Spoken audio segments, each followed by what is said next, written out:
नहमदु व नसल्ली अला रसूलिहिल करीम अम्मा बाद फ़अऊज़ु बिल्लाहि मिनश्शैतानिर रजीम बिस्मिल्लाहिर रहमानिर रहीम। अल हज्जु अशहुरुम मालूमात फ़मन फ़रद फ़ीहिन्नल हज्ज फ़ला रफ़स वला फ़ुसूक़ वला जिदाल फ़िल हज्ज। फ़क़ाल तबारक व तआला व इज़ जअलनल बैत मसाबतन लिन्नासि व अमना। फ़क़ाल तबारक व तआला लियशहदू मनाफ़िअ लहुम व यज़्कुरुस्मुल्लाह फ़ी अय्यामिम मालूमात। फ़क़ाल नबी सल्लल्लाहु अलैहि वसल्लम मन हज्ज लिल्लाह फ़लम यरफ़ुस वलम यफ़्सुक़ रजा कयौमिन वलदतहु उम्मुह। फ़क़ाल नबी सल्लल्लाहु अलैहि वसल्लम अल हज्जुल मबरूर लैसा लहुल जज़ा इल्लल जन्नह।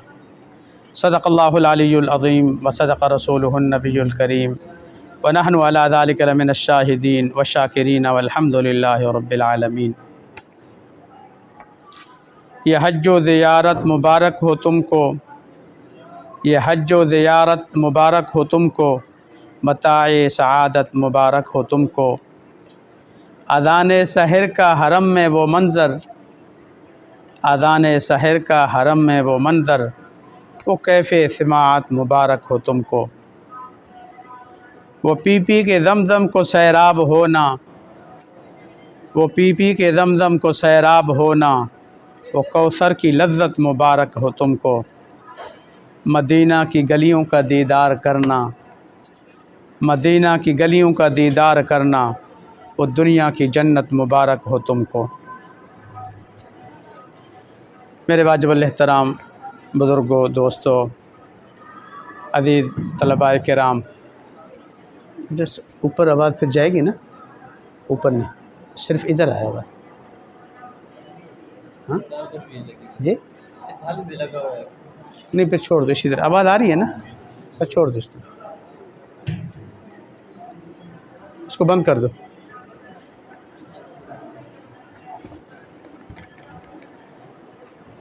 बहुत खुश नसीब हैं वो लोग जिनको अल्लाह ताला ने अपने घर की हाज़िरी के लिए चुना और ये सादत उन्हें बख्शी। जिनको अल्लाह ताला ने इस अज़ीम सादत से माला माल किए है, उनको मुबारक भी हो। और जो दिल में ख्वाहिश रखते हैं उनके लिए दुआ है कि अल्लाह ताला उनको जल्द अपने घर की हाज़िरी नसीब फरमाए।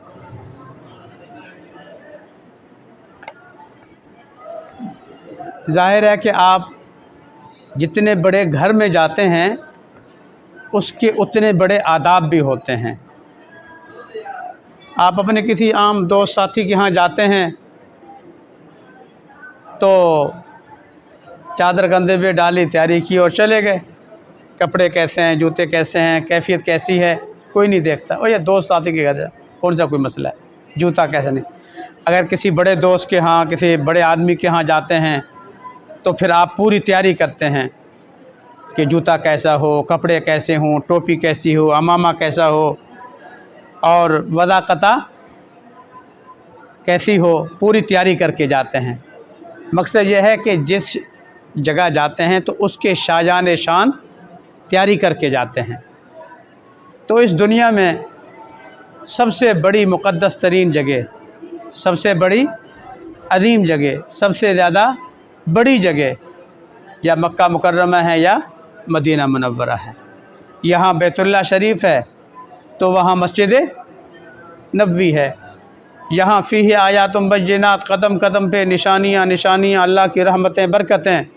तो वहाँ गुंबद खदरा, रौज़ा रसूल, रियाज़ुल जन्ना, वहाँ भी बरकतें ही बरकतें हैं। बेटे जो बच्चे ताकि ये जो बच्चे इधर पढ़ रहे हैं ना, को कह जरा पीछे चले जाएं ताकि इनकी शोर वगैरह ना, पीछे जाके बैठे।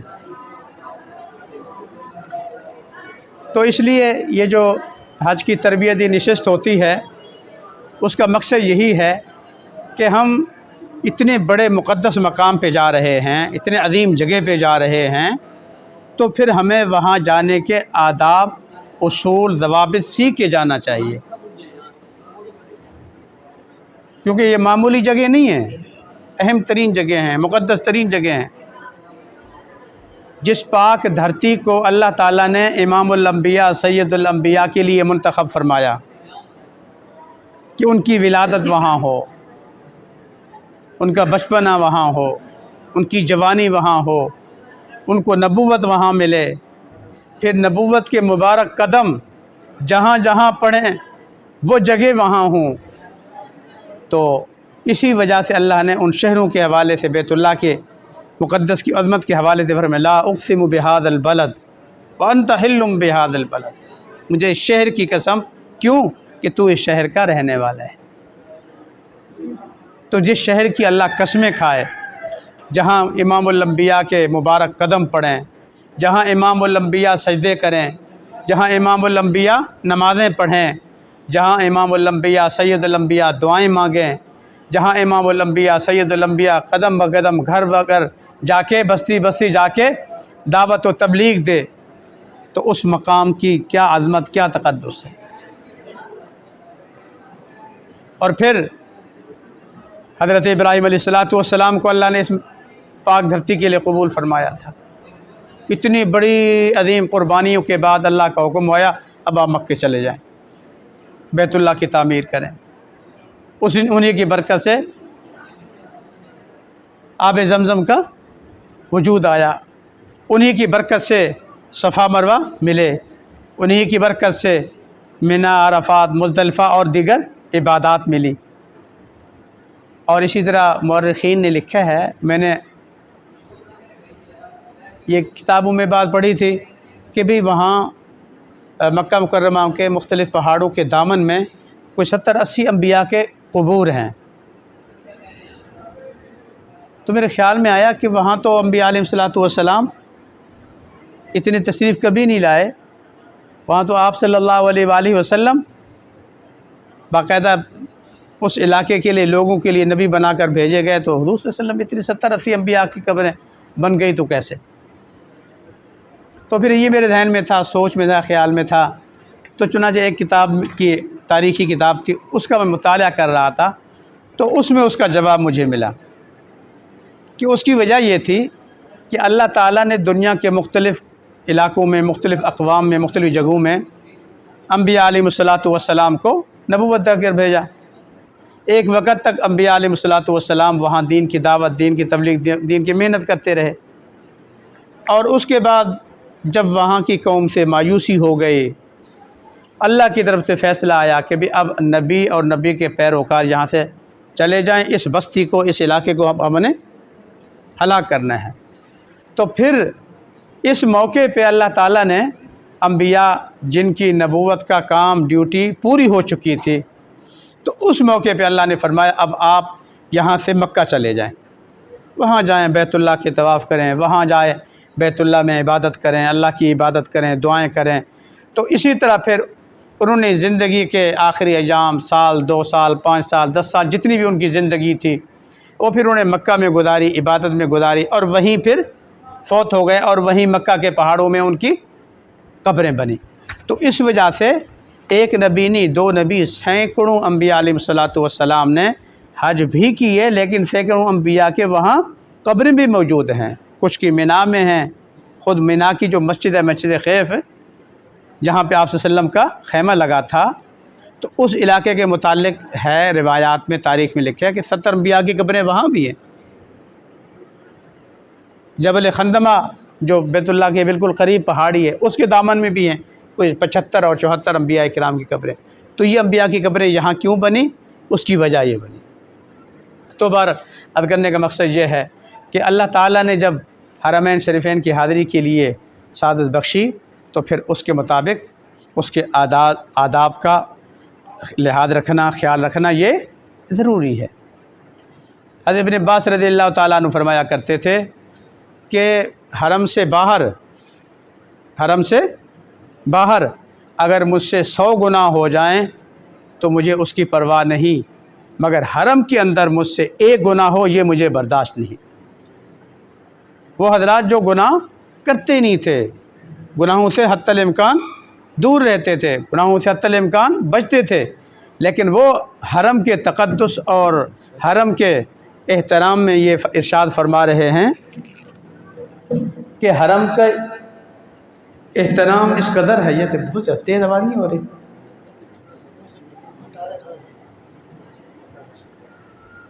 तो हरम का एहतराम और हरम का तक़द्दुस उन हजरात के दिलों में इस कदर कि बाहर खुदा न खास्ता 100 गुनाह भी हो जाएं तो वो इतना मेरे नज़दीक बुरा नहीं, लेकिन हरम में आके एक गुनाह हो वो मेरे लिए काबिल बर्दाश्त नहीं। तो इसलिए ये जो मजलिस है हमारी, तो इसमें यही चीज़ें हमने आपके सामने अर्ज़ करनी है, हज के ज़रूरी चीज़ें अर्ज़ करनी है और फिर इसमें हज के आदाब भी अर्ज़ करने हैं और हज के हवाले से जो मुफीद और अहम किताबें हैं वो भी आपको बतानी हैं, ताकि ये सारी चीज़ें हम पूरी तरीके से मलहूज़ ख़ातिर रखें, उनकी तैयारी करें, उनको पढ़ें।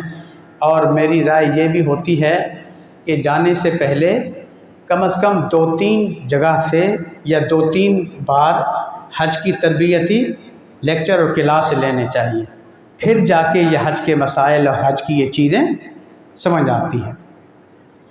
चुनांचे मैंने जो आयत करीमा आपके सामने तिलावत की है तो उसमें अल्लाह ने इरशाद फरमाया अल हज अशहुरुम मालूमात, हज के महीने मारूफ़ और मशहूर हैं, मुतअय्यन हैं। तो लिहाजा फ़मन फ़रद फ़ीहिन्नल हज्ज फ़ला रफ़सा वला फ़ुसूक़ा वला जिदाल फ़िल हज।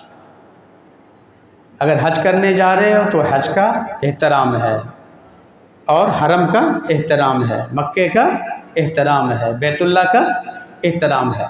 इसलिए एहराम बांधने की सूरत में, हज करने की सूरत में, हज के अदायगी की सूरत में अल्लाह फरमाते हैं 3 काम नहीं करने, 3 काम नहीं करने। क्यों? ये 3 काम ऐसे हैं कि इसकी वजह से आपका हज ख़राब हो जाएगा, आप बहुत बड़ा नुकसान कर सकते हैं अपना। जैसे छोटा बच्चा होता है ना, उसको हम कहते हैं छुरी मत उठाओ, माचिस के साथ मत खेलो। क्यों? इसलिए कि हम समझते हैं कि छोटा बच्चा है, ये माचिस जलाएगा तो अपना नुकसान करेगा, छुरी उठाएगा तो अपना नुकसान करेगा। तो इसलिए हज पे जाने से पहले अल्लाह ने इरशाद फरमा दिया, हज पे जा रहे हो तो फिर फ़ला रफ़सा। पहली बात तो यह है कि कोई बेहयाई की बात, कोई बेहयाई का अमल, कोई बेहयाई की कोई चीज़ ऐसी नहीं करेंगे। अपनी आँख से, कान से, किसी भी तरीके से कोई फहाशी, बेहयाई की बात, बदनज़री, कोई गुनाह का काम इस तरह नहीं करेंगे। यहाँ तक के मसले के एतबार से कि इहराम की हालत में मियाँ बीवी के ताल्लुकात भी नाजायज़ और हराम हो जाते हैं। इहराम की हालत में मियाँ बीवी के ताल्लुकात भी हराम और नाजायज़ हो जाते हैं। हज़रत मक्की दामद बरकातहुम इस आयत के ज़ैल में फरमाते हैं फ़ला रफ़सा, तो इसमें सिर्फ़ ये नहीं है कि मियाँ बीवी के ताल्लुकात जो है वो हराम है, बल्कि इहराम की हालत में मियाँ बीवी अगर साथ हैं तो एक दूसरे को शहवत से देखना, एक दूसरे को शहवत से छूना, हाँ, शहवत से एक दूसरे को हाथ लगाना, ये भी जायज़ नहीं है। फ़ला रफ़सा वो भी इसमें शामिल है, वला फ़ुसूक़ा। और दूसरा फ़िस्क़, इससे मुराद हर किस्म के गुनाह, हर किस्म के गुनाहों से अपने आप को बचाना है, ये काम भी नहीं करना। और तीसरा अमल वला जिदाल फ़िल हज, हज में लड़ाई झगड़ा नहीं है। तो लड़ाई झगड़ा गुनाह नहीं है, लड़ाई झगड़ा गुनाह है ना, वो तो फुसूक़ के अंदर अल्लाह ने पहले बयान कर दिया, लेकिन इसके बावजूद अल्लाह ताला ने मज़ीद तख़सीस करके फरमाया वला जिदाल फ़िल हज, हज के अंदर लड़ाई झगड़ा नहीं करना। लेकिन ये मेरा तजर्बा है कि हाजी की मजबूरी है, वो हज के दौरान, एहराम के दौरान लड़ाई झगड़ा ज़रूर करेगा। अल्लाह ताला इंसान की नफ्सियात जानते थे ना, बंदे की मिजाज तबीयत को जानते थे ना, कि जब ये बेचारा सफ़र का थका हुआ होगा, सही आराम नहीं है, टाइम पे खाना नहीं है, और एक जगह से दूसरी जगह, दूसरी जगह से तीसरी जगह, एक जगह पहुँचे अभी थकावट उतरी नहीं है तो चलो दूसरी जगह चलो, उधर थकावट नहीं उतरी तीसरी जगह चलो, उधर अब अभी थकावट उसी तरह थी तो तीसरी जगह चलो। अब बंदा जब मुस्तकिल थकावट हो, बेआरामी हो, बेचैनी हो, तो इस कैफियत में फिर बंदे को गुस्सा आता है नहीं आता, तबीयत ख़राब होती है नहीं होती। तो फिर नतीजा क्या होता है, ऐसे मौके पे शैतान उकसाता है, शैतान गुस्सा दिलाता है, शैतान छोटी छोटी चीज़ें याद दिलाता है। तो जिसकी वजह से हाजी बेचारा नासमझी में, बेख्याली में भड़क जाता है और वो लड़ाई झगड़ा शुरू कर देता है। और जबकि अल्लाह ने क्या फरमाया, वला जिदाला फिल हज, हज में लड़ाई झगड़ा है ही नहीं, लड़ाई झगड़े की कतन गुंजाइश नहीं है। तो इसलिए मेरे दोस्तों इस चीज़ का बहुत ख्याल रखना चाहिए कि हज जो है ना मुशक्क़त का नाम है। किसका नाम है? मुशक्क़त का नाम है। आपने इहराम बांधा, सामान उठाया, बस में बैठे और बस कभी उधर जा रही है, कभी उधर जा रही है, कभी रश में ट्रैफिक में गाड़ी फंसी हुई है, कई कई घंटे। यहाँ से हमने मैन बाज़ार पुल्ली चट्टे तक जाना है, पैदल भी जाएं तो 10 मिनट का सफ़र है, लेकिन बस में जाते जाते 2-2 घंटे हमारे लग जाते हैं। तो ये हालात, ये चीज़ें पेश आती हैं। अभी मिना में पहुँचे हैं, थोड़ा सा कमर सीधी की है, चलो जी तैयारी करो, अरफात में जाना है। अरफात में कुछ क़याम किए, चलो जी अब मुज़दलिफ़ा जाना है। मुज़दलिफ़ा में आराम का टाइम नहीं, अब चलो जी शैतान को कंकरियाँ मारनी है। कंकरियों से फारिग नहीं हुए, कुर्बानी की तरफ चलो। कुर्बानी से फारिग हुए तो अब हलक करवाओ, क्या कराओ? और वहाँ सर का बाल मुड़वाना भी उस दिन आसान नहीं होता। ये नहीं है नाई के पास गए तो सर नीचे किया, बाल कटवाए, उसके लिए भी शायद आपको टोकन लेना पड़े और जी जाएं लाइन में बैठ जाएं, 50वां नंबर आपका है, पर्ची मिले, टोकन मिले कि आपका सर भी कितनी देर के बाद मुड़ेंगे, 50वें नंबर पे जाओ बैठ जाओ। ये मुशक्क़तें हैं, दर मुशक्क़तें। लेकिन हुजूर ने इरशाद फरमाया, आयशा जिस कदर मुशक्क़त उस कदर अजर और सवाब, जिस कदर मुशक्क़त उस कदर अजर और सवाब। तो इसलिए मुशक्क़तें आती हैं, लेकिन हुजूर सल्लल्लाहु अलैहि वसल्लम ने फरमाया उस पर सब्र करें। इसलिए मुशक्क़तों पे तकलीफ़ आए, थकावट हो तो उस पर क्या करना है? सब्र करना है। क्या करना है? सब्र करना है। अगर मुशक्क़तें बर्दाश्त की, उस पर सब्र किया, तो उसका सिला क्या है, उसका बदला क्या है? आपने हदीस सुनी है कि जिसने अल्लाह की रज़ा के लिए हज किया, लैसा लहुल जज़ा इल्लल, उसका बदला क्या है? जन्नत। सब्र के साथ हज कर लिया, सुन्नत के मुताबिक हज कर लिया, मुशक्क़तों पे सब्र किया, तो यह हज मकबूल है।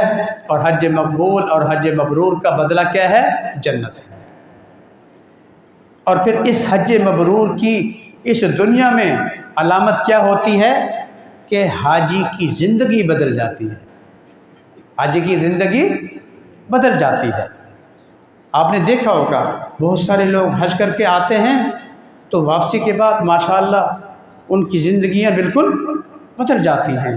पहले नमाज में सुस्ती होती थी, कोताही होती थी, हाँ, झूठ बोल लेते थे, कारोबार में डंडी मार लेते थे, लेकिन हज के बाद सारी गलत चीज़ें छोड़ देते हैं कि अल्लाह ने मुझे हज की तौफीक दी, अब ये काम गलत मैं नहीं करूँगा। मतलब यह है कि अल्लाह ने इसको मकबूल हज की शहादत नसीब फरमाई थी कि वो हज कबूल हो गया, उसके बरक़ात अब उसके ऊपर ज़ाहिर हो रहे।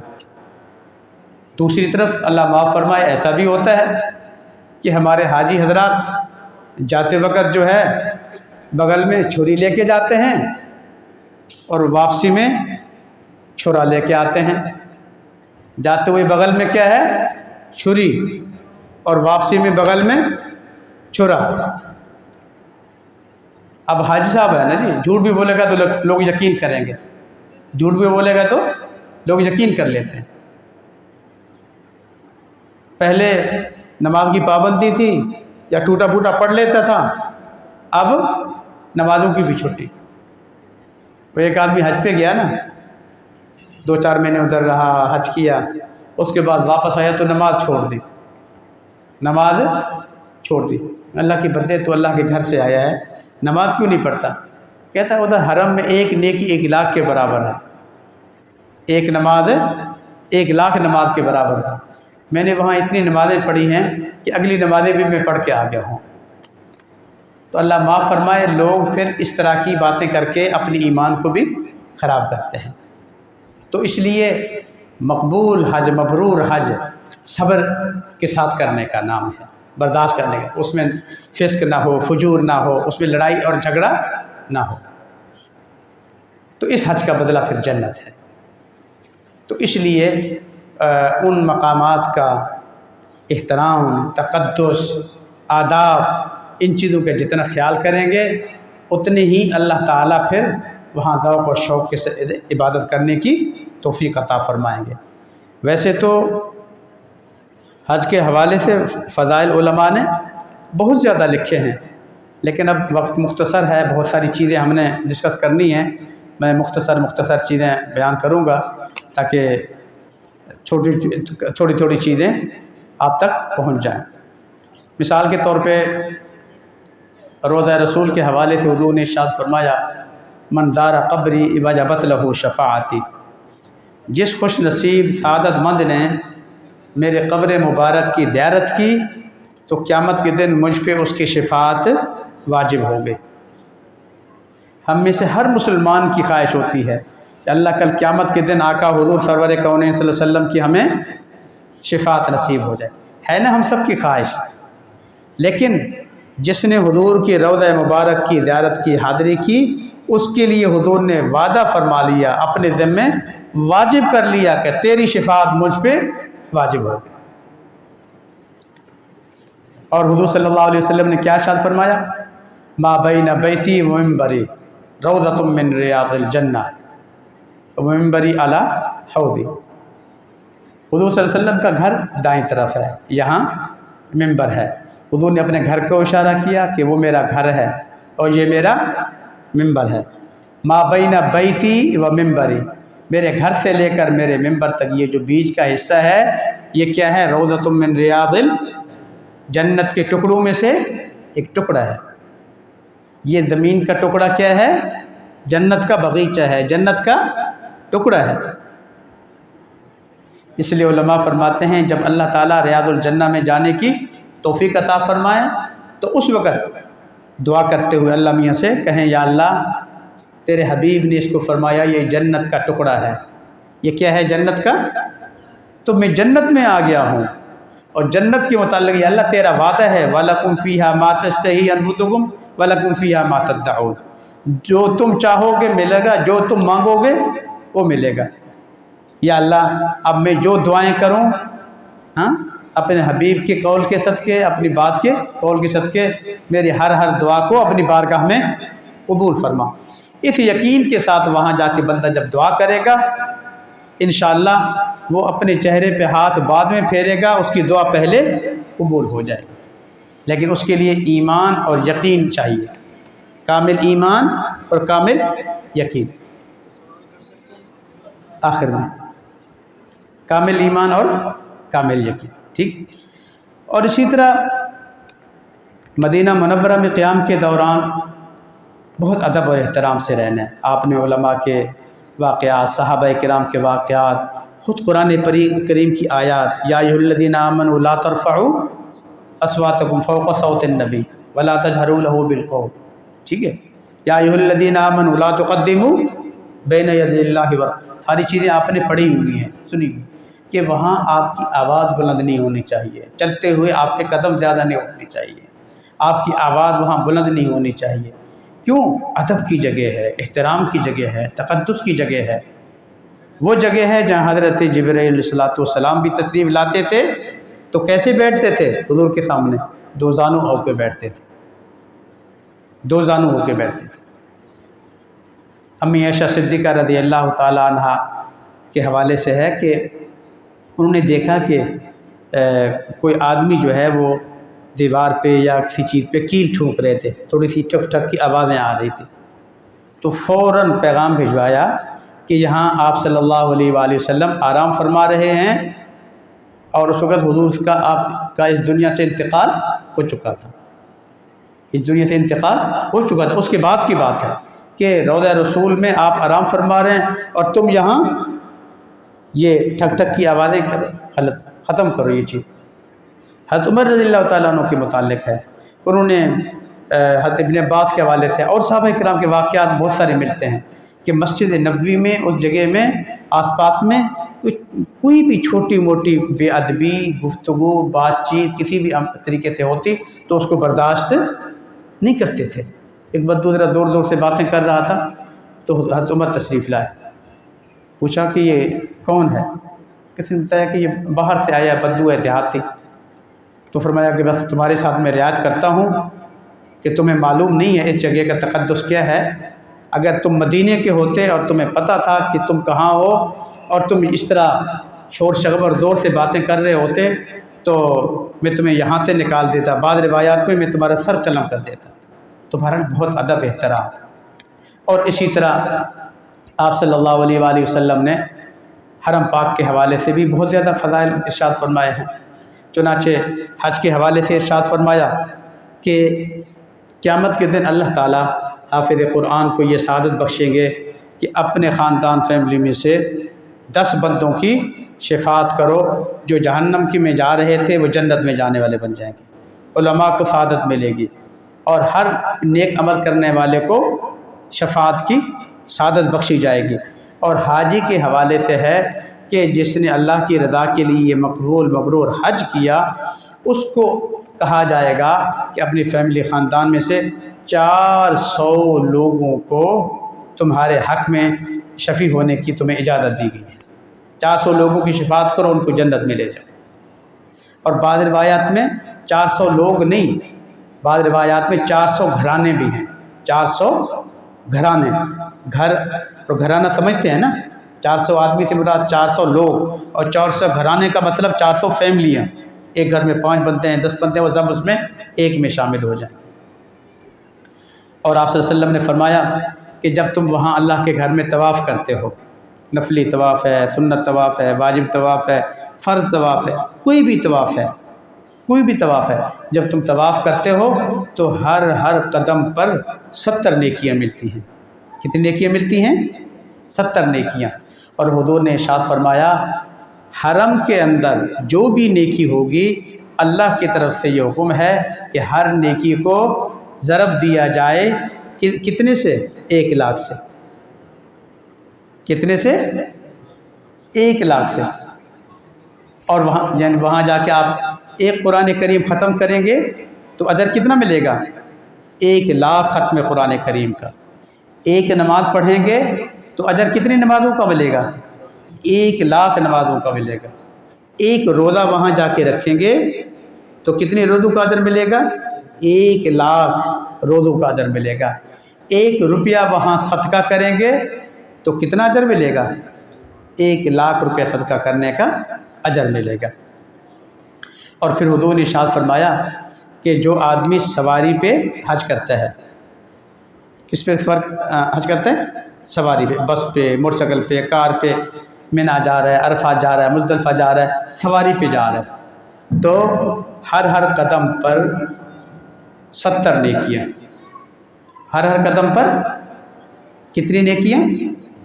जो हज हम करते हैं ना, हज का सारा इलाका हुदूद हरम में नहीं है। मिना हुदूद हरम में है, मुज़दलिफ़ा हुदूद हरम में है, लेकिन अरफात हुदूद हरम से बाहर है। अरफात हुदूद हरम से बाहर है। तो बहरहाल हर हर कदम पर सवारी पे हज करने की सूरत में 70 नेकियाँ। लेकिन हुज़ूर ने इरशाद फरमाया कि जो आदमी पैदल हज करता है, किस तरह हज करता है? पैदल चलता है, मिना, अरफात, मुज़दलिफ़ा, सारा हज या कुछ हज पैदल करता है, तो उसको 70 नहीं, उसको कितनी नेकियां मिलेंगी? 700 नेकियां। कितनी? 700 नेकी। हर हर कदम पे 700 नेकी। सवारी के मुतालिक हुजूर ने फरमाया हर कदम पर कितनी नेकी? 70। कितनी? 70। और पैदल कितना अजर मिलेगा? 700। कितना? लेकिन 700 के साथ हुजूर ने एक जुमला इरशाद फरमाया कि 700 नेकियां हर कदम पर मिलेंगी, चाहे वो उसके कदम हुदूद हरम में पढ़ें या हरम से बाहर अरफात वगैरह में पढ़ें। हर कदम पर जो 700 नेकियां मिलेंगी उसको वो 700 नेकियां हरम की नेकियों से मिलेंगी। तो हरम की एक नेकी 1 लाख, हरम की एक नेकी 1 लाख। तो 700 नेकियों को दरब दो तो उलमा फरमाते हैं हर कदम पर उसको 7 करोड़ नेकी मिलेगी। कितनी नेकी मिलेगी? हर कदम पर। सुभान अल्लाह। तो इसलिए इन फ़ज़ाइल का जब इस्तेहज़ार करके ज़ौक़ और शौक़ के साथ हज करेंगे ना, तो हज करने का मज़ा भी आएगा। हज करने का मज़ा भी आएगा। वहाँ आम तौर पे रश होता है ना, धक्कम पहल होती है, लोग फिर गुस्सा करते हैं, वो अन्ना है, तू देखता नहीं है, अंधा है। हाँ, लेकिन कुछ लोग इश्क से मोहब्बत से हज करते हैं, शौक़ से, तो उनको तकलीफ़ नहीं होती, उनको मज़ा आता है। एक बुज़ुर्ग थे, उनका वाक़या मिलता है कि वो हज के दौरान सफ़र कर रहे थे तो लोग धक्के शक्के दे रहे थे तो वो खुश होते थे। तो किसी ने पूछा, बाबा आपको गुस्सा क्यों नहीं आता? लोग तो लड़ रहे हैं, गुस्सा कर रहे हैं, आपको धक्के पड़ते हैं तो आप खुश हो जाते हैं। तो उसने कहा कि भाई देखो, सारी ज़िंदगी हमने जो है ना धक्के खाए हैं, कभी आलू के लिए, कभी प्याज के लिए, कभी टमाटर के लिए, कभी कहाँ, सारी ज़िंदगी दुनिया की चीज़ों के लिए ठोकरें खाई हैं, धक्के खाए।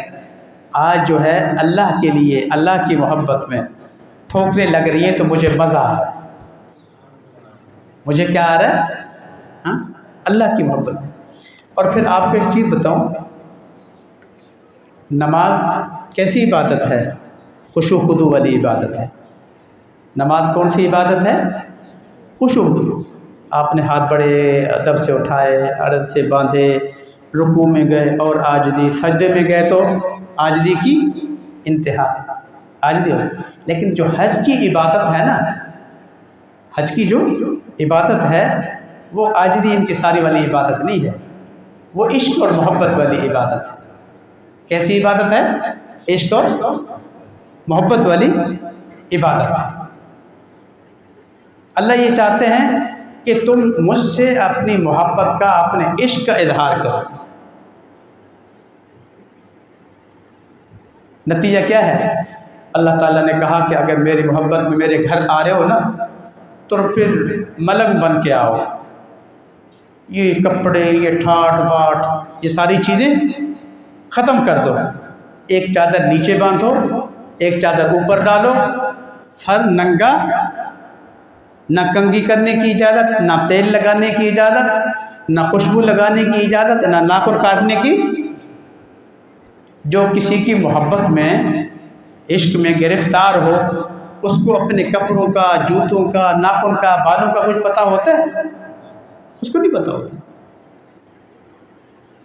और वाक़या मशहूर है ना, वो मजनून किसी नमाजी के आगे से गुजर गया ना, नमाजी के मजनून आगे से गुजर गए तो उसने नमाज़ तोड़ने के बाद कहा, उसको बोला, तुम्हें शर्म नहीं आई? मैं नमाज़ पढ़ रहा था, तुम मेरे नमाज के आगे से गुजर गए, अंधे हो तुम, देखते नहीं हो? तो मजनून ने कहा, कौन सी तुम नमाज़ पढ़ रहे थे? अपने रब के हुजूर तुम नमाज़ पढ़ रहे हो, अपने रब के सामने तुम खड़े हो और तुम देख रहे हो तुम्हारे आगे क्या है, पीछे क्या है, ये क्या है, कौन सी नमाज है? मैं तो अपने महबूब की मोहब्बत में तुम्हारे सामने से गुजर गया, मुझे तो पता ही नहीं चला, मुझे तो पता ही नहीं चला तुम नमाज पढ़ रहे थे। मैं अपने महबूब की मोहब्बत में इस तरह उसमें था।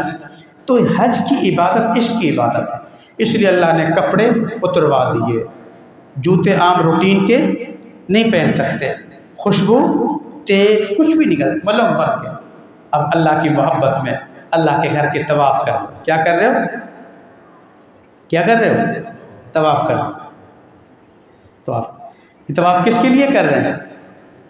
अल्लाह की मोहब्बत में, अल्लाह के लिए। हदीस पाक में है, सहाबा कराम जब पहली दफ़ा आए उम्रा करने ना, तो मक्के में ज़रा सेहत उनकी अच्छी थी, मदीना में थोड़े कमज़ोर हो गए थे आबो हवा तब्दील होने की वजह से। तो कुफ़ार मक्का ने उनको देखा ना, ताने दिए कि यार ये लोग मक्का में थे तो ठीक ठाक सेहतमंद थे, हट्टे कट्टे थे, मदीना में जाकर कमज़ोर हो गए, बीमार पड़ गए।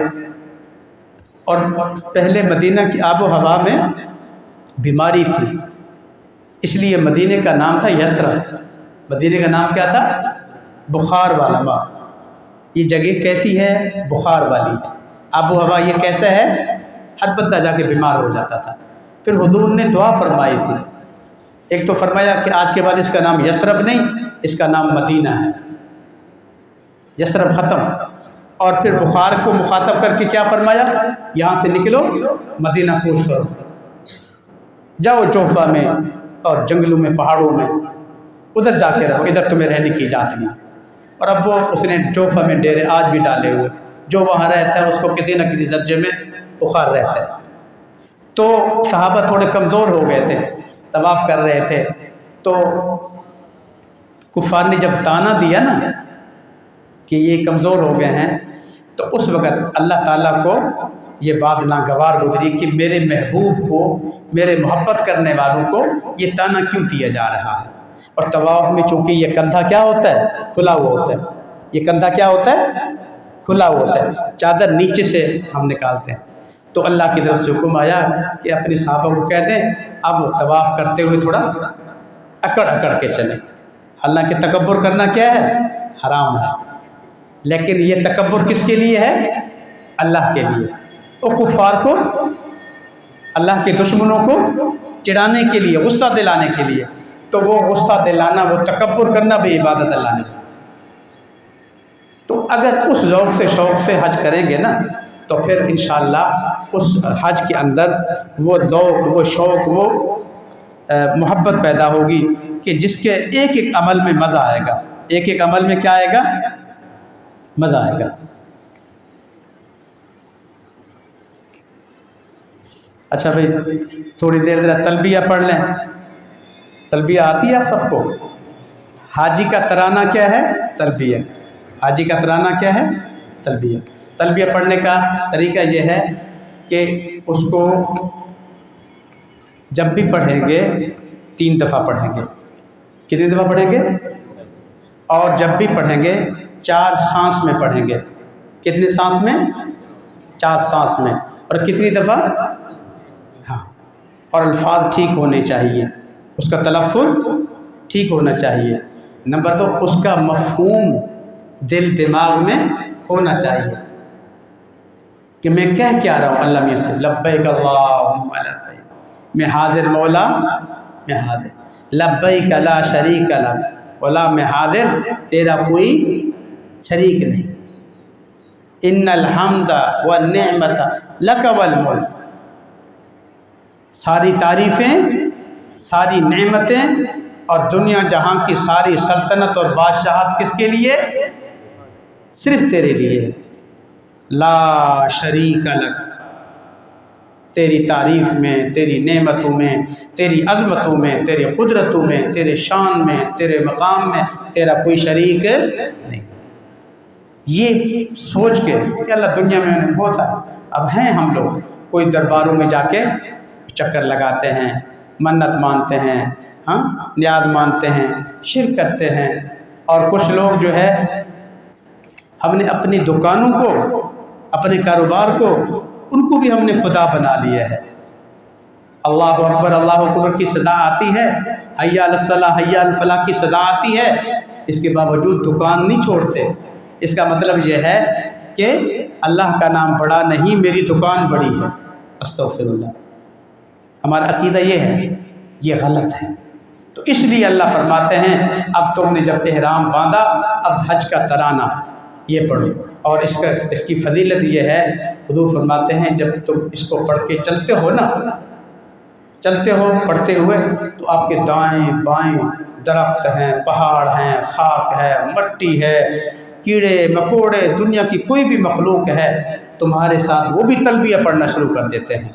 यहाँ तक कि उसको सुनते सुनते सुनते पूरी दुनिया में तलबिया की आवाज़ गूंज जाती है। तो इसलिए मर्द हज़रात बआवाज़ बुलंद और ख़वातीन आहिस्ता आवाज़ में, ख़वातीन आहिस्ता आवाज़ में। अब मैं तलबिया पढ़ाता हूँ, फिर उसके बाद आप में से कोई साथी बाद में पढ़ाएंगे। लब्बैक अल्लाहुम्मा लब्बैक, लब्बैक ला शरीक लक लब्बैक, इन्नल हम्दा वन निअमता लक वल मुल्क ला शरीक लक।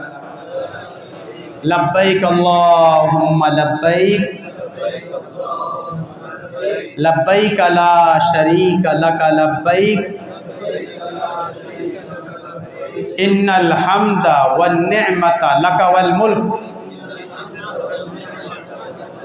ला शरीक लक। लब्बैक अल्लाहुम्मा लब्बैक, लब्बैक ला शरीक लक लब्बैक, इन्नल हम्दा वन निअमता लक वल मुल्क ला शरीक लक। कौन साथी तलबिया पढ़ेंगे? कोई साथी पढ़े तलबिया, आपसे भी सुनेंगे। याद है? याद किए? सुनाएं, पानी दो।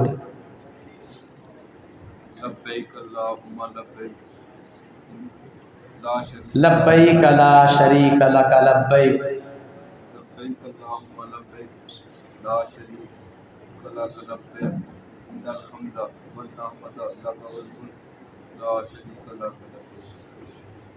अभी याद नहीं है, अभी कच्चा है। कौन और सुनाए साथी?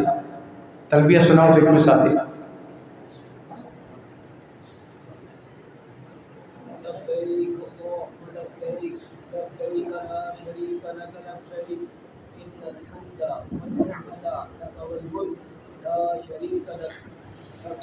इन्नल हम्दा वन निअमता लक वल मुल्क, एक सांस में। सिखाने के लिए हम तोड़ते हैं, लेकिन पढ़ने के लिए हमने नहीं तोड़ना। एक दफ़ा फिर सुनाएं, सारे साथी सुनी तवज्जो से।